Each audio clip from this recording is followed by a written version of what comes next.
जय हिंद दोस्तों, मैं अधिवक्ता एकांत गोस्वामी आप सबों के बीच फिर से एक नए कैंडिडेट को मिलाने जा रहा हूँ। चलिए डायरेक्ट बात करते हैं सर से और आपको जानकारी देंगे कि सर किस पद के लिए खड़े हो रहे हैं और क्या क्या कार्य करेंगे। सर बहुत बहुत नमस्कार आपको।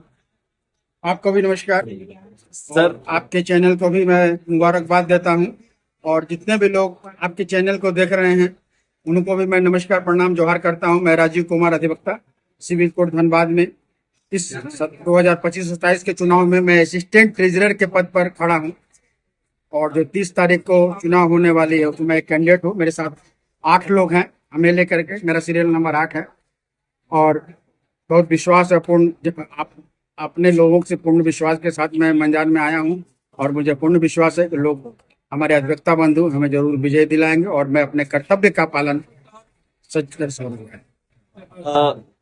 राजीव सर, आपका सीरियल नंबर क्या है? मेरा सीरियल नंबर 8 है। मेरे 7 लोग हैं, इसमें सबसे आखिरी नंबर पर हूँ, राजीव कुमार, सीरियल नंबर 8 है। सर कोई बात नहीं, जो आखिरी में रहता वही पहला भी बनता है। सर कैसा माहौल लग रहा है सर अभी बार का? माहौल तो सभी तरफ से पॉजिटिव है। मैं जहां पे जा रहा हूँ तो लोगों का संपूर्ण समर्थन मिल रहा है। अब ये है कि सामने की राजनीति रणनीति और वोट देते समय की रणनीति दोनों अलग होती है। अब 8 लोग हैं, सभी के चाहते हैं, सभी लोग अपने हैं, कोई बाहरी नहीं है। सब तो जिसका जिससे मन मिलेगा उस दौरान वो अपना देगा, इसलिए किसी से कोई शिकवा गिला नहीं है। सभी भाई बंधु हैं, सभी हमारे मित्र हैं, सभी को समर्थन है। जो विजय होगा वो हमारा असिस्टेंट ट्रेजरर होगा। मैं होऊंगा तो सबके लिए होऊंगा, जो हो जीतेगा वो होगा। इसमें कोई हम लोग मन मुटाव किसी तरह का द्वेष ईर्ष्या भाव नहीं है। हम लोग सब आपस में कंधे से कंधा मिला करके काम करेंगे और अभी चुनाव का माहौल है तो हम लोग लड़ रहे हैं, जबकि सभी हम लोग 8 मिलते हैं, कहीं से कोई हम लोगों के बीच आपसी मतभेद नहीं है। बहुत अच्छा सर, यूनिटी के बारे में बताइए सर, यूनिटी कितनी होनी चाहिए मेंबर्स के बीच? हाँ, तो जो अधिवक्ता की कमेटी बने और अधिवक्ता के हित में काम करे, समझ गए ना। मेरा इंटरेस्ट चाहे जो भी हो, सब परसेंटेज और उसका कोई आकलन नहीं है, कोई मापदंड नहीं है। ये है कि ये विचार अगर आए कि हम अधिवक्ता के हित में काम करें, ठीक है, सबसे नीचे सीढ़ी से शुरू करें तो कोई दिक्कत नहीं है। अब है कि देखिए विरोधाभास कब होता है, जब अपने लोगों को, ऊपर के लोगों को हम देखते हैं, नीचे वालों को ध्यान नहीं देते हैं। तो क्योंकि अधिवक्ता के साथ प्रॉब्लम सबसे बड़ी बात क्या है कि किसी को सैलरी नहीं मिलती है। सबसे बड़ी बात है किसी को सैलरी नहीं है। कभी आते हैं, कभी कमाई होती है, कभी नहीं होती है। फिर भी हम मुस्कुराते हुए आते हैं, मुस्कुराते हुए जाते हैं। अंदर की बात तो किसी को हम कहते नहीं है।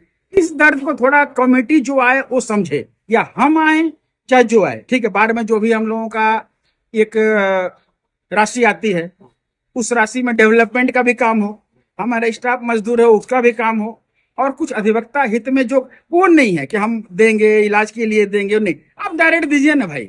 आप इंतजार क्यों कर रहे हैं? कोई बीमार पड़ेगा तो हम देंगे, उनको स्वस्थ रहने दीजिए ना। मेरा मुद्दा एक ही है, आप स्वस्थ रहने दीजिए ना। आप क्यों बोलते हैं बीमार होंगे तो हम देंगे? नहीं बीमार होगा वो, आप बढ़िया से खिलाइए पिलाइए, सैलरी दीजिए, नहीं बीमार होगा। बीमार क्यों होगा वो? आप कहते हैं मुद्दा देंगे, ठीक है। शादी के समय बेटी को लिए देते हैं, बहुत अच्छी बात है, हम सम्मान करते हैं। अधिवक्ता का भी एक ध्यान में रखते हुए मेरा उद्देश्य यही है। और यदि मैं आऊंगा तो इसी बात की मेरी लड़ाई चलेगी। यदि मैं आया तो मेरा उद्देश्य एक ही है कि एक निश्चित राशि जो भी होगी, ये नहीं कहते कि आप 2000 5000 ये सब बाधा नहीं है। आप सबके बीच ऑडिट करा दीजिए, जो बचता है हिसाब निकाल लीजिए, उसका एक एवरेज जो निकलता है हम अधिवक्ताओं के बीच में दे दीजिए, वो सबकी बराबर राशि है। आप ये क्यों बोलते हैं बीमार पड़ेंगे तो देंगे, और एक अच्छा खराब वर्ड नहीं बोलना चाह रहा हूं मैं, उसमें देंगे, ये उचित नहीं है। हम बीमार ही नहीं पड़े ऐसा काम कर दीजिए, खाएं पिए स्वस्थ रहें, तो फिर क्या दिक्कत है? ये सब जो है, ये सब तो एक मनगढ़ंत समझ में नहीं आता है। इसलिए एक निश्चित राशि अधिवक्ताओं के बीच, चाहे वो 2 महीने में आवे चाहे 1 महीने आनी चाहिए। मेरा एक ही उद्देश्य है, इसी को लेकर के मैं मैदान में हूँ और एक ही उद्देश्य को लेकर के, और मैं आऊंगा तो इसी के लिए भरपूर प्रयास करूंगा। हर अधिवक्ताओं के बीच एक निश्चित राशि चाहे जो हो, हाँ उसमें एक शर्त है जो रेगुलर आते हैं। बिल्कुल बिल्कुल सर, जो रेगुलर आते सर ये एक आखिरी सवाल आपसे ये है कि जितने भी अधिवक्ता हैं, वरिष्ठ अधिवक्ता हो जूनियर हो, सभी से आपको आपके वोट के लिए क्या अपील है? सभी से ये बात आप खुद सभी से बोले। सभी देखिए हम रेगुलर हैं, सभी के पास मिलते जुलते आते जाते हैं, मेरा कोई स्पेशल नहीं है। उनको यदि मेरा चेहरा अच्छा लगता है, मेरे विचार अच्छे लगते हैं, हम अच्छे लगते हैं तो जरूर हमको वोट देंगे, अपील की जरूरत नहीं है, क्योंकि हम लोगों का व्यवहार वैसा नहीं। हम लोग डेली मिलते हैं, डेली जुलते हैं, डेली हम लोग का उनके साथ प्रणाम पाती होता है, दुआ सलाम होता है। इसलिए कोई नहीं, यदि हम उनके दिल में बसे हुए तो आज कोई नहीं बसेंगे, चुनाव के मुद्दे पर नहीं बसेंगे। हम बसे हुए हैं, मेरा 16वां 17वां चल रहा है और डेली हम रेगुलर आते हैं, सबसे पहले आते हैं और सबसे बाद में जाते हैं। इसलिए अधिवक्ताओं से हमारा बहुत मेल जोल, बहुत अच्छा संपर्क है और हमें पूर्ण विश्वास है कि हम विजय दिलाएंगे। क्या बात है। आपने सुना राजीव सर की सारी बातें। Rajiv sir Dhanbad bar association के मेंबर ही नहीं बल्कि रॉडी भी हैं, तो सपोर्ट करें और जिताएं राजीव सर को, ताकि आपको वो हर चीज मिल सके जिसके आप हकदार हैं। चलिए आपसे फिर मुलाकात होगी राइट टू स्पीक में, तब तक के लिए जय हिंद।